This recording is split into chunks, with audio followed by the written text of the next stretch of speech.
الحمدللہ رب العالمین والصلاة والسلام علی سید الانبیاء والمرسلین اما بعد فاعوذ باللہ من الشیطان الرجیم بسم اللہ الرحمن الرحیم۔ محترم سامعین حضرات، امید کرتا ہوں آپ خیریت سے ہوں گے۔ دعا بھی کرتا ہوں آپ جہاں بھی ہیں اللہ کریم آپ کو شاد و آباد رکھے اور اچھی جگہوں پہ رکھے، نقصانات سے محفوظ فرمائے، سب کی عزت مال جان آبرو آل اولاد کی خیر فرمائے۔ جتنے بھی ہمارے پیارے ہیں، احباب ہیں، متعلقین ہیں، رشتہ دار، اولادیں ہیں، یا نبی رحمت علیہ صلی اللہ علیہ وسلم کے جتنے مسلمان امتی ہیں، اللہ تبارک و تعالی سب پر رحمت کی نظر فرمائے اور سب کی بخشش و مغفرت فرمائے۔ پیارے بھائیو، اس وقت الحمدللہ عز و جل آپ کو نظر آ رہا ہے گنبد جناب حضرت داتا گنج بخش رحمۃ اللہ تعالیٰ علیہ، ان کے مزار انور پر حاضری کا انشاءاللہ شرف حاصل کر رہے ہیں۔ اللہ سے دعا ہے رب الانام عز و جل حضرت کا فیض ہمیں نصیب فرمائے اور ہمیں با ادب حاضری نصیب فرمائے۔ تو با ادب با نصیب کے حوالے سے جو ہے میں آپ کو ایک واقعہ بھی عرض کرتا ہوں۔ حضرت بہلول دنا رحمۃ اللہ تعالیٰ علیہ کی بارگاہ میں ایک شخص حاضر ہوا اور عرض گزار ہوا کہ حضرت آپ مہربانی کریں، مجھے کوئی نصیحت کریں، میں کاروبار کرنا چاہتا ہوں، اس وقت کون سا مال خریدوں جس سے مجھے بے بہا نفع نصیب ہو۔ کیونکہ وہ بڑے با ادب طریقے سے آیا تھا، با ادب طریقے سے دوزانوں ہو کے بیٹھا، ادب سے گفتگو کی، تو حضرت بہلول دنا رحمۃ اللہ تعالیٰ علیہ نے ان سے فرمایا کہ تم ایسا کرو، کالے رنگ کا کپڑا خرید لو۔ اب اس نے کیا کیا، پیسہ بہت تھا، کاروبار کرنے کا جذبہ تھا، اس نے جا کے اپنے سارے علاقے سے بلیک کالے رنگ کا کپڑا خرید کر اپنے پاس اسٹور کر لیا۔ کچھ ہی دنوں میں وہاں کے بادشاہ کا انتقال ہو گیا، تو اس علاقے میں لوگوں کی روایت تھی کہ وہ غم کے طور پر کالا کپڑا پہنا کرتے تھے۔ اب ہوا کچھ ایسا کہ جب انتقال ہو گیا تو سارے لوگ کالے کپڑے کے پیچھے بھاگ پڑے، جہاں بھی جاتے کالا کپڑا نہ ملتا، بلکہ ہر کوئی کہتا کہ فلاں تاجر کے پاس کپڑا کالا آپ کو مل جائے گا۔ المقصر یہ ہے کہ سارے لوگ اس کے پاس گئے، اس نے اپنی مرضی کے دام لگائے اور بہترین اس نے اس کپڑے سے بیچنے کے بعد نفع حاصل کیا۔ پھر جب وہ سارا کپڑا ختم ہو گیا تو اس کے پاس اچھا خاصا پیسہ جمع ہوا، یہ پھر جو ہے اپنی عیاشی میں اور عیش و عشرت میں جو ہے زندگی گزارنے لگا۔ اتفاق سے ایک دن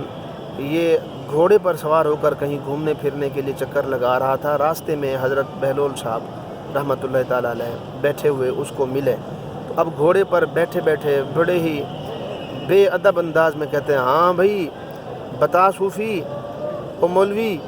بتا اس دفعہ کون سی چیز خریدوں جس سے مجھے پھر سے بہترین نفع ہو، کیونکہ پہلے جو تو نے مشورہ دیا تھا اس سے بھی بڑا زبردست نفع ہوا تھا، بتانا اب ذرا اب کون سا مشورہ دیتا ہے، کیا چیز لوں؟ کوئی ادب نہیں، کوئی لحاظ نہیں، جیسے آج کل لوگ ہیں مولوی ہیں،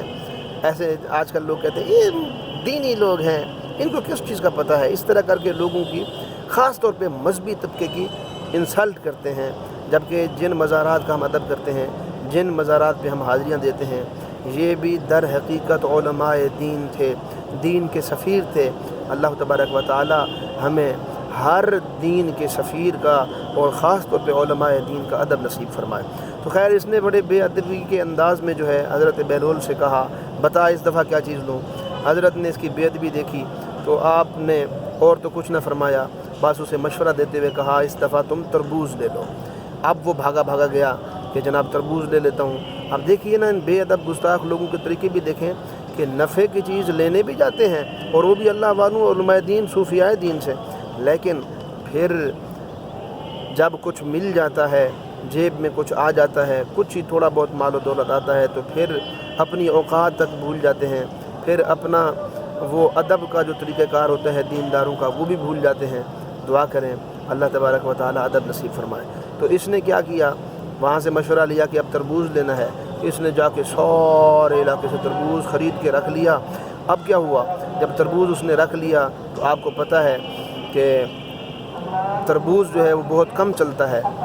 اس کی جو ایکسپائری ڈیٹ ہوتی ہے وہ بہت کم طریقے سے ہوتی ہے، کم دنوں کے لیے ہوتی ہے۔ بہرحال اس نے تربوز رکھا، کچھ دن تک تو لوگ لینے نہ آئے، اور جب ہفتہ ایک گزر گیا تو پتہ چلا سارا تربوز خراب ہونا شروع ہو گیا، اور حال یہ ہو گیا کہ جناب اس کا تربوز بالکل گلنا سننا شروع ہو گیا، اور کوڑی کے دموں بھی کوئی شخص لینے کو خریدنے کو تیار نہیں تھا۔ یہ بڑا پریشان ہوا، آخر کار سارے کا سارا تربوز اس کا ضائع ہو گیا۔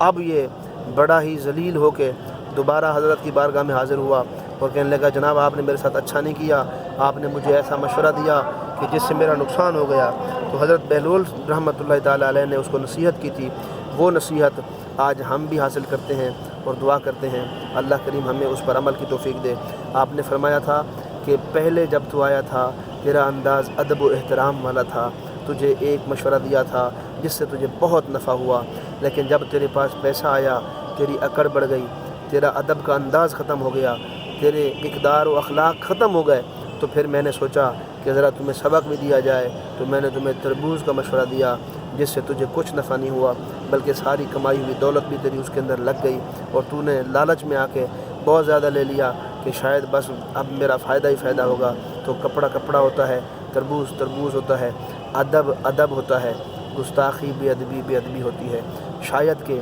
میں یہی سمجھتا ہوں،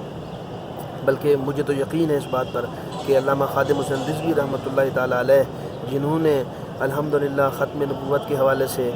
اور نبی کریم علیہ السلام کی ناموس کے حوالے سے، اسلام کے دفاع کے حوالے سے، مسلمانوں اور مزارات کے دفاع کے حوالے سے آپ نے بڑا کام کیا، لیکن اس کے بدلے میں اس وقت کے ظالم حکمرانوں نے، بھلے وہ نواز شریف ہو، بھلے وہ زرداری ہو،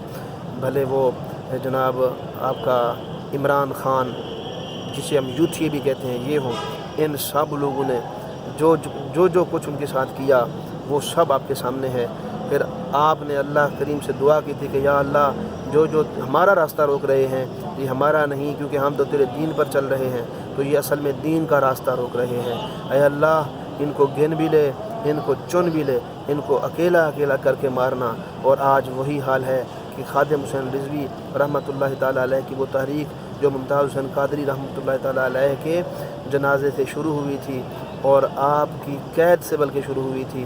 اور عملی جامہ پھر آپ کے جنازے کے بعد اس کو پہنایا گیا، تو باقاعدہ طور پہ اس کا سیاسی ہونے کا اعلان بھی کیا گیا۔ بہرحال تو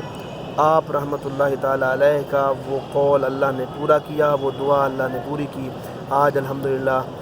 22 مئی 2023 سے خادم حسین رضوی صاحب کی رحمۃ اللہ تعالیٰ علیہ کی بنائی ہوئی جماعت تحریک لبیک پاکستان، تحریک لبیک یا رسول اللہ صلی اللہ علیہ وسلم، وہ آج دھڑلے کے ساتھ روڈوں کے اوپر مارچ کرتی ہوئی کراچی سے اسلام آباد کے لیے روانہ ہو چکی ہے، اور شہر شہر کریا ہوتی ہوئی آ رہی ہے۔ اور آج وہ تحریک جو اس وقت حکمرانی میں تھی، جب ان پر ظلم ہوئے تھے، ان کو گھسیٹا گیا تھا، جیلوں میں ڈالا گیا تھا، بے قصور لوگوں کو مارا گیا تھا، پیٹھ پیچھے گولیاں ماری گئی تھیں عشاقان رسول کو، آج وہ تحریک کے جتنے بھی لوگ ہیں وہ سر چھپاتے پھر رہے ہیں۔ تو یاد رکھیے کہ اللہ والوں کی بارگاہ میں ادب بھی بڑا نفع دیتا ہے، اور ان کی بارگاہ میں خدا نخواستہ کوئی گستاخیاں کرتا ہے تو پھر اس کا بھی بہت بڑا نقصان ہوتا ہے۔ با ادب با نصیب، بے ادب بد نصیب۔ اے اللہ ہمیں ہمیشہ اپنے پیاروں کا با ادب رکھنا۔ والسلام، شیر ضمانت داری۔ لیکن آخر میں پھر میری ریکویسٹ ہے بھائی جان، یہ مفت میں آپ ویڈیوز دیکھتے ہیں، چینل کو سبسکرائب کریں، ویڈیو کو لائک کریں، شیئر کریں، انشاءاللہ اس کا آپ کو ضرور نفع ہوگا۔ اللہ تبارک و تعالیٰ کرم فرمائے، ہمیں داتا صاحب کا فیضان نصیب فرمائے۔ جزاک اللہ۔